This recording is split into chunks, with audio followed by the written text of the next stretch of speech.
Antiheroes. It's up to you how far you go. If you don't try, you'll never know. Merlin, the Sword and the Stone. Chapter 15. Isle, Sweet Isle. The streets of Wardom were empty as the royal limousine made its way to the very edge of the coast, practically at the shoreline. They finally reached the southernmost part of the point of the bay when they knew an invisible bridge connecting the island of the mainland was standing. Mal bit the edge of her thumb as she told the rest of her team what Ben had told her about the purple dragon they had spotted in Camelot. They agreed it was impossible. There was no way that the creature was her mother. Yet, who or what else could it be? There had to be an explanation, but for now, nothing else seemed to make sense. I sure hope we don't run into this dragon on the Isle, said Carlos, as he steered the limousine toward the end of the road. The lights of the Isle of the Lost pierced through the fog. Wow, it actually looks almost pretty from here. Home, said Evie softly. There's no place like it, said Jay with forced cheer. Let's hope not, said Carlos. One island full of villains is quite enough. Well, what are we waiting for, said Mal, who knew they had to do this before they all chickened out. Hit it, Jay. Jay removed the remote that controlled the bridge from the glove compartment and pointed it to the air in front of them. Here goes nothing. There was a spark, and through the haze, Mal could almost see the dome opening as the bridge slowly manifested before their eyes.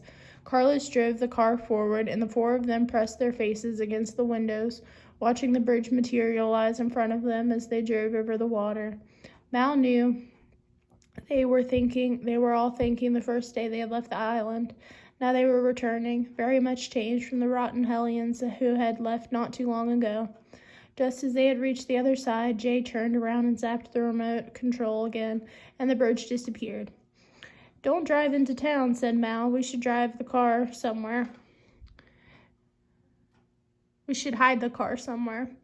Good idea, said Carlos, who veered off the main street and into one of the dusty, unfinished roads. But it was hard to steer the large car on such rocky terrain, and Carlos tried to overcompensate by turning the wheel left when he should have turned right, and the passengers screamed as the car swerved and plunged into a ditch, sending everything flying as the limousine crashed into a copse of dead trees.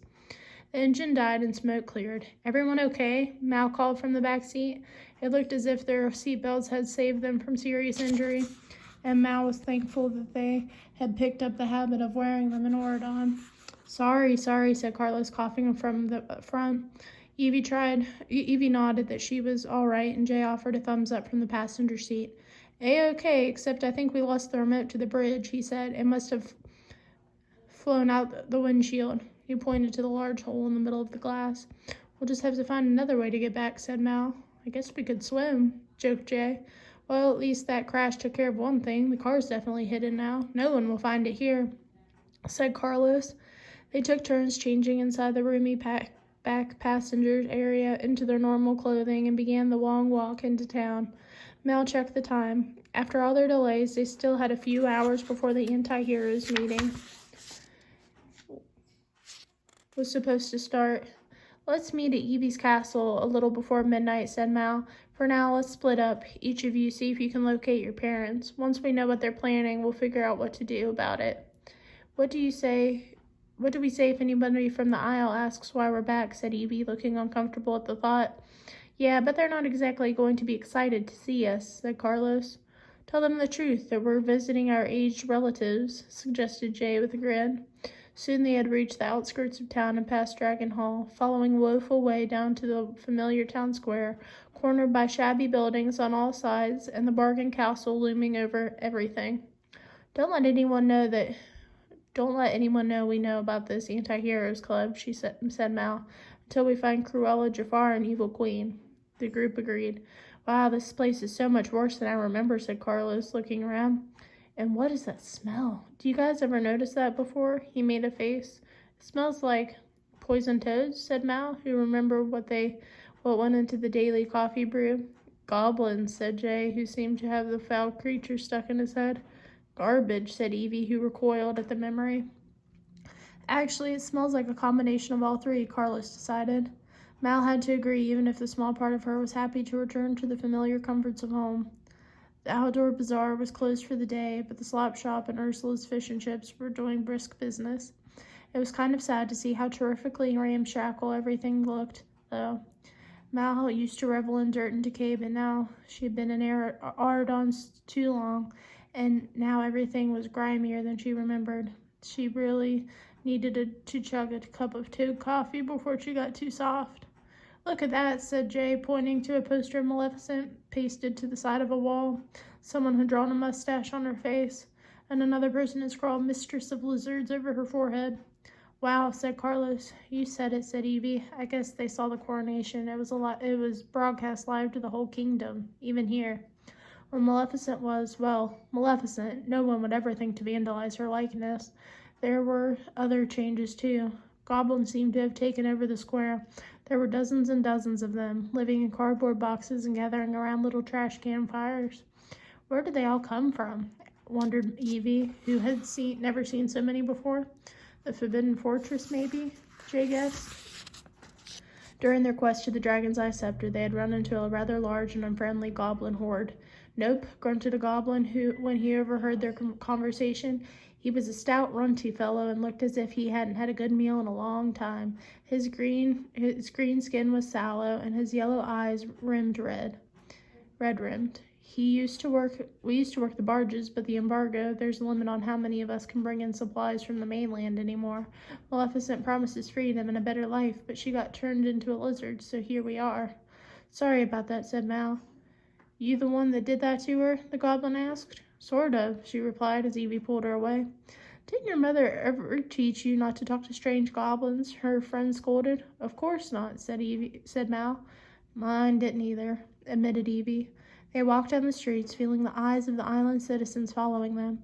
Mal realized that even if they were dressed casually, they were still better dressed and much more cleaner looking than anyone else. Their clothes, unlike their former neighbors' wardrobes, weren't patched and frayed or ill-fitting and holy. Mal felt a new wave of emotions, a little proud, a little bittersweet, a little abashed that they looked so different from everyone else, and a little scared to think that their old neighbors now thought what they now thought of them. Did the people of the island now despise them like they did the fancy princes and princesses of Ordon? In Ordon, people stared at them because they came from somewhere else, and now, on the Isle of the Lost, everyone stared at them because they left. In a way, it was just the same. Now they were just outsiders in both places. Some of the town's folks looked at them balefully, while others were merely curious.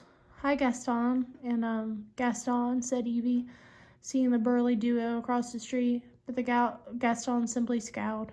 Evie backed away. "They used to be pretty friendly back in the Dragon Hall," she said. "They even offered to share their lunch with me."